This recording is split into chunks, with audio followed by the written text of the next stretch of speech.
السلام عليكم ورحمة الله وبركاته. ازيكم عاملين ايه؟ يا رب تكونوا بخير. وحشتوني قد كده اهو، بقالنا كتير ما طلعناش ولا اتكلمنا مع بعض ولا دردشنا كده الدردشة الحلوة اللي احنا بنعملها في كل فيديو. طبعا عارفين رمضان والوقت كان ضيق، الكلام ده كله. كل سنة وانتم طيبين وعيد سعيد عليكم يا رب. يلا بقى نرجع بقى للنشاط بتاعنا بقى وللشغل ولفيديوهاتنا، وان شاء الله تبقى فتحة خير على الكل يا رب، اللهم امين. عملتوا ايه في سيزون رمضان؟ عملتوا ايه في سيزون العيد؟ اللهم بارك. انا شايفه يعني في بنات اللهم بارك اللهم زد بعتولي كتير، اشتغلوا كويس الحمد لله وعملوا موديلات حلوه قوي، واللهم بارك مطلعين شغل زي الفل. تسلم ايديكم كلكم يا بنات، تسلم ايديكم بجد. طيب انا جايه النهارده اتكلم عن حاجه معينه. كتير من البنات كانت بتبعت لي على شنطه الفريم المعدن، مقاس 8 ومقاس 10 واشكال وانواع. انا نزلت فيديو مقاس 8، عملناه لوحده كامل بكل التركات وكل الحاجات اللي انت المفروض تشتغلي بيها، واللهم بارك الشنطه بتطلع مظبوطه 100%. نزلت فيديو تاني عن مقاس 10، واللهم بارك برضو فضلت ورا الشنطة لغاية ما عرفت كل تركاتها وكل حركاتها، والشنطة بقت 100. كل ده نزل على القناة، هسيب لكم اللينكات في صندوق الوصف. طيب بيفتحوا الفيديو وبيشتغلوا ورايا والشنطة بتطلع مش مظبوطة. طب ليه يا طنط؟ يبعتوا لي. انا نفسي ما كنتش عارفه ليه، يعني انت ماشيه بالظبط زي ما انا ما بقول. والله يا طنط بتكشكش مني، ما بتطلعش مظبوطه، او بتبقى مشدوده قوي وشكلها مش ظابط. بقيت انا نفسي محتاره، طب ازاي؟ لحد ما وقعت في موقف. اوردر جايلي للشنطه اللي هي الفريم مقاس 20 والخرز مقاس 10. تمام. نزلت اشتريت الفريم، ما اشتريتش من نفس الراجل اللي انا بشتري منه كل مره. بصراحه لقيت ان في المنشيه، يعني انا كنت بشتري من افيونه، ده متخصص لكل حاجه معدن، يعني هتلاقي مغناطيس، هتلاقي جنشات، هتلاقي الحلقات المعدنيه، كل ما يخص الشنط الكروشيه والخرز في الحاجات بتاعتهم هتلاقيها موجوده عند افيونه. انا طول عمري بشتري منه، او لما بلاقيش عنده المقاس اللي انا محتاجاه بجيب من حد اسمه ايه، نغم ضاضة ولا زازة؟ زازة. في المنشية برضو في شارع السكة الجديدة، اسمه كده. بقالنا مدة. الفريم اللهم بارك بقى عند كل الناس في المنشية، كل اللي بيبيع خرز هتلاقي عنده الفريم المعدن. فاشتريت من حد انا بشتري منه على طول، خرز يعني وحاجات. المهم اشتريت الفريم، جيت اشتغل الشنطه مش مظبوطه، اعملها وافكها واعملها وافكها، انا مش راضيه عن الشغل. طب ما هي دي ورشتي، ده اللي انا بشتغله. بالحرف كده، بالحرف الشنطه بايظه مش نافعه، مش هي اللي انا مطلعاها، واللي العميله بعتلي صورتها. انا عايزه دي اللي حضرتك نفذتيها، انا عايزه نفس الموديل ده بنفس الالوان بنفس الشكل بنفس كل حاجه. لا مش هي، مش ده اللي انا عاملاه. المهم فكيت الشنطه كذا مره، شكيت ان الفريم، لان انا لما راجعت الفيديو بتاعي وراجعت الشغل اللي انا اشتغلته قبل كده، لا عدد الغرز مختلف، الحجم اللي طلع مع الخرز بطول وعرض الشنطه يعني بعد ما خلصت مش هو، صغير، مش نفس الحجم اللي انا كنت عاملاه، مش نفس تفاصيل الشنطه اللي عاملاها. المهم وصلت لان الفريم اللي انا اشتريته الاخرام بتاعته واسعه، المسافات مش مظبوطه. فطبعا كل ده اثر في الشغل وانا بشتغل، وطلعت الشنطه معايا مش مظبوطه. وللامانه ما رضيتش ان انا ابعتها للعميله، وما رضيتش ان انا اعملها لها، يعني فكيتها وعملتها بمقاس 8 وهنزلها في الشغل بتاعي.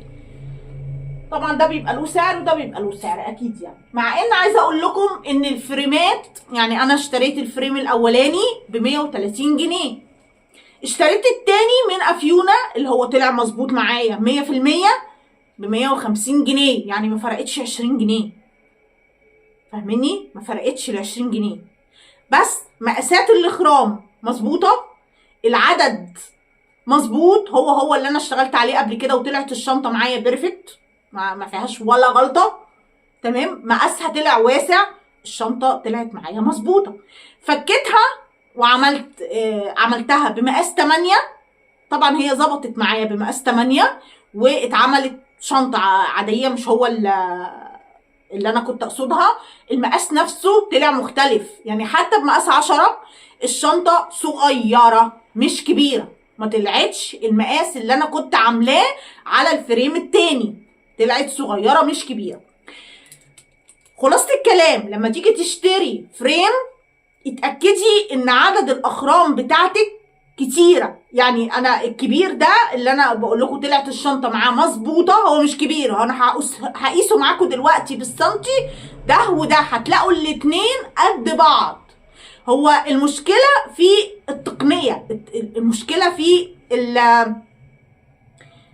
الشغل بتاعها، الاخرام بتاعتها مش بيرفكت، مش مظبوطه، الاعداد مش مظبوطه، الاخرام المسافات كانت واسعه، دي المسافات مظبوطه بالشعره اللي هو التاني، انما هو نفس العرض ونفس الطول، يعني ده مقاس 20 وده مقاس 20. بس الفرق بقى ان ده بوظ لك الدنيا وده ظبط معاكي. فاهماني؟ خدي بالك وانت بتشتري الفريم بتاعك، اتاكدي ان عدد الاخرام بتاعته كتيره وضيقه. يعني انا اللي اشتغلت عليه الجديد ده عدد الاخرام بتاعته طلعت 54 خرم. تمام. فالعدد الاخرام بتاعته كتيره والمسافات مظبوطه بالشعره، فعشان كده الشنطه طلعت معايا مظبوطه. تعالوا كده نشوفهم. بصوا دي من دي، بصوا. عايزه اقول لك ان بمقاس 10 برضو طلعت نفس المساحه. ليه؟ لان انت بتشتغلي على عدد اخرام، ده بالعكس دي كانت اضيق من كده لان الخرزه كانت كبيره. فانا احنا لما بنشتغل بمقاس 10 انت بتشتغلي غرزه على 3 اخرام وغرزه على خرمين. فاهماني؟ لكن على الثمانيه انا اشتغلت على خرمين. فاهمه ازاي؟ فانت كده عدد الغرز عندك طلع اكتر كمان في مقاس 8 من مقاس 10، طلعت صغيره جدا. طبعا انا استحاله ابعتها للعميله. تمام. ادي التانيه اهي اللي انا بقول لكم الفريم بتاعها طلع مظبوط 100%، المسافات مظبوطه، الاخرام مظبوطه، كل حاجه فيه مظبوطه وبيرفكت. تمام. ادي الشنطه اهي، اللهم بارك، زي الفل، والمقاس بتاعها مظبوط.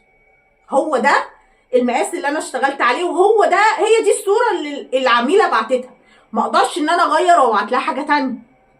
فاهميني ازاي؟ شوفوا حاجات صغيره بتفرق ازاي في الشغل، بتبوظ الشغل، بتبوظ لك اساسا الشنطه وبتطلع معاكي مش مظبوطه. فخلينا ناخد بالنا واحنا بنشتري، نشوف عدد الاخرام بتاعتنا. ركزي كده وانت بتشتري. انا عن نفسي اتخميت. طبعا هو صاحب المكان ملوش دعوه، صاحب المكان اساسا ما بيشتغلش شغلنا ولا يعرف ايه الصح وايه الغلط. صاحب المكان بيشتري وبيوزع، لكن هو ملوش دعوه. ما تجيش ترجعه له تقولي له لا اصل انت كذا، لا هو ملوش دعوه، هو ملوش دعوه.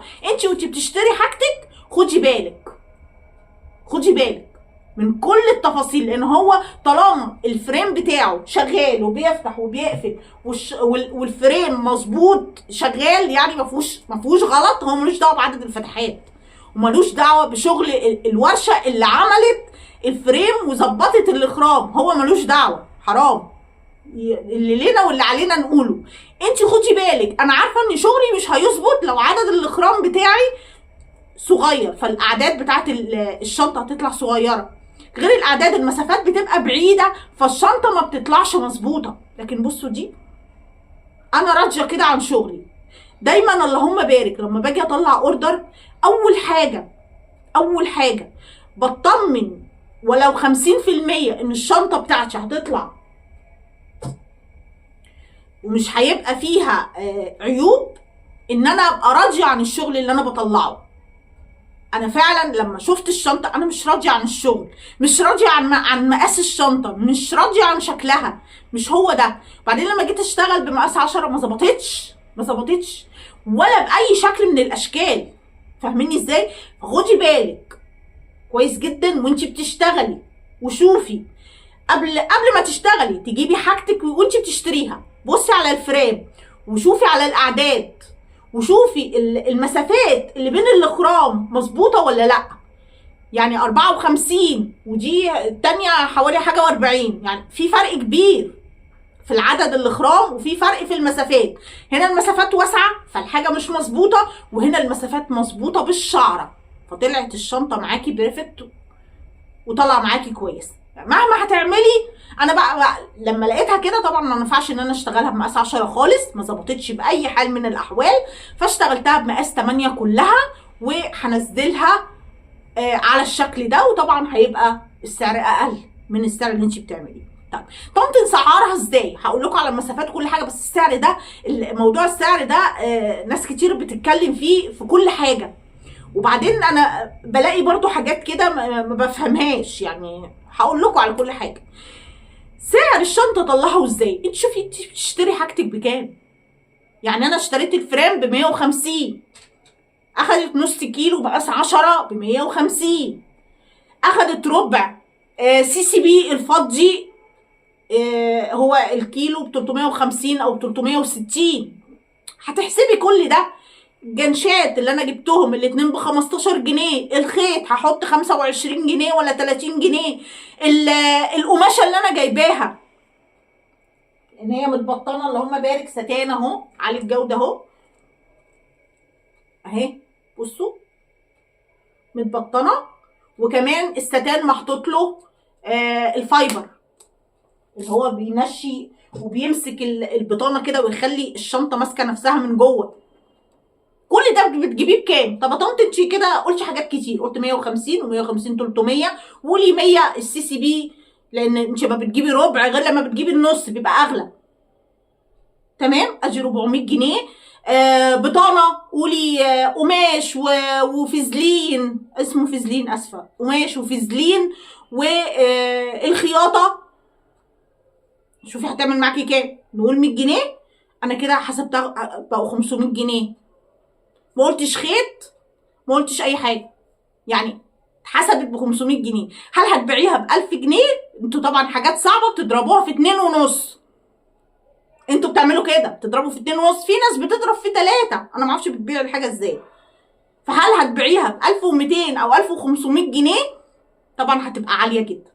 انا بعمل ايه؟ انا ممكن مثلا اشيل تمن الفريم وبحسب الشنطه وبضرب في 2 زائد تمن الفريم. بصوا بقى انا منزله قد ايه، يعني انتوا بتجمعوا ده كله وبتضربوا في 2.5 و3. الشنطه كده عاليه قوي، عاليه قوي، المنتج بتاعك هيطلع عالي جدا. انا بشيل حق الفريم وبشوف تكلفه الخرز والحاجه كام، بضربها في 2 زائد تمن الفريم. انا مش هحط تمنه من جيبي، فاهميني؟ عشان كده الاسعار تبقى معقوله. لكن 1200 و1500، طب فاهميني ازاي؟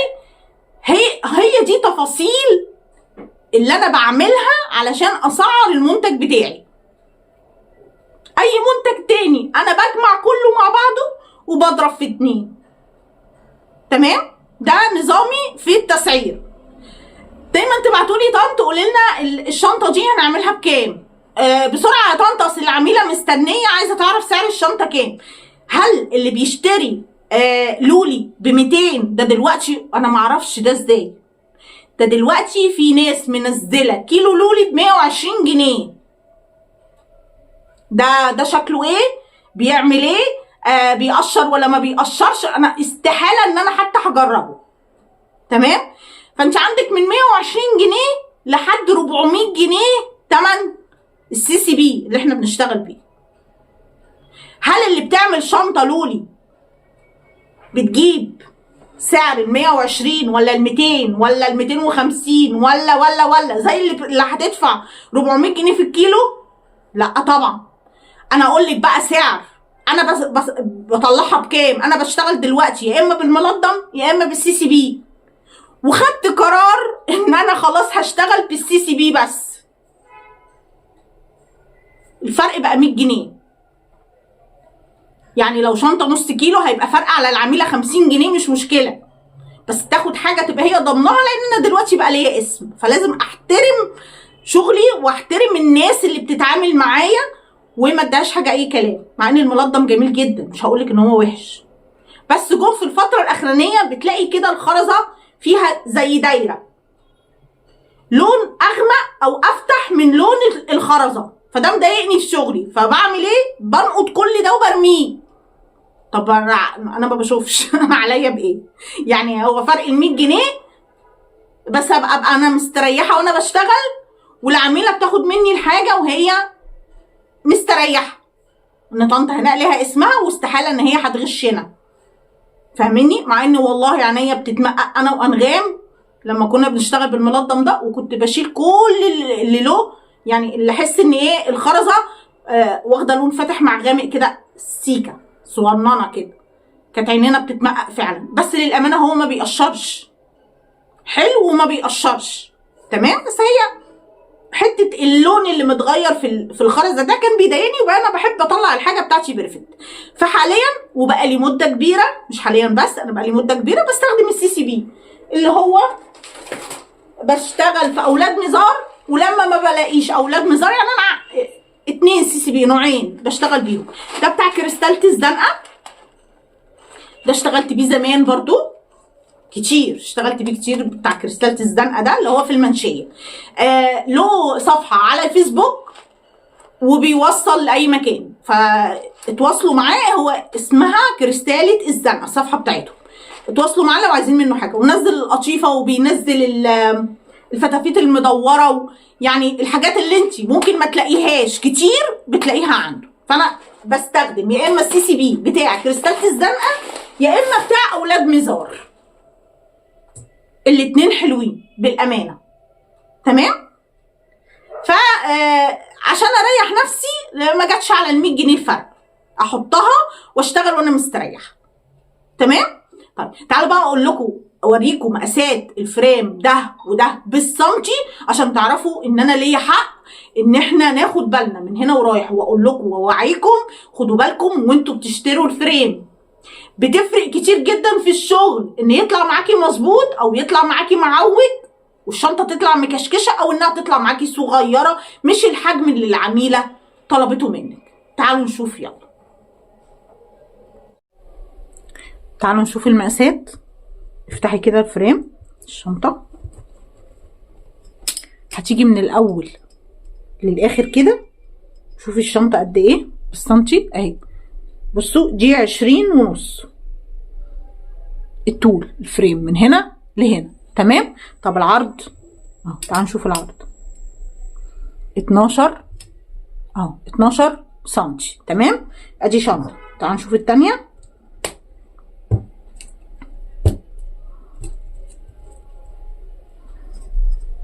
اهو، بصوا بسم الله دي 20 ظبط، يعني 20 و3 ايه شرطه، التانيه 20.5، يعني ما فرقتش، هي بيحاسبك على فريم مقاس 20 تمام اهو. تعالي شوفي العرض 12 سنتي، يعني مقاس الفريم واحد، لكن هل الشنطه طلعت واحده؟ لا لا تمام. فخلاصه الكلام خدي بالك وانتي بتشتري، عشان وانتي بتشتغلي ما تتعبيش. بيتبعت لي كتير والله يا طنط شغاله زيك، فعلا البنوته شغاله زي، بس مكشكشه مش مظبوطه، مش هي يا طنط اللي حضرتك عاملاها. قلت لكم الفرق بيبقى في ايه، الغلط بيبقى في ايه، الشنطه بتاعتك ما بتطلعش مظبوطه ليه. خدي بالك وانتي بتشتري. ربنا يوفق الجميع وربنا معاكم يا رب، ومشروع خير عليكم بامر الله، وان شاء الله مشروعكم يكبر ويكبر بيكم. ما تنسيش عندك اكتر من 140 موديل على القناه، افتحي الموديلات، شوفي الاشكال، شوفي تفاصيل الشنطه احنا بنعملها ازاي، هتاخدي تركايه من الفيديو ده على تركايه من الفيديو التاني، على معلومه هنا على معلومه هنا، بامر الله هتتحولي من مبتدئه لمحترفه ان شاء الله. هتشوفي بعد كده الموديل بعينيكي هتعمليه بامر الله ومش هيبقى فيه ولا غلطه. اشوفكم على خير في ورش جايه كتير، فيديوهات تانية كتير. متبخليش عليا باللايك بالتعليق الحلو منكم، واشوفكم ان شاء الله على خير، والسلام عليكم ورحمه الله وبركاته.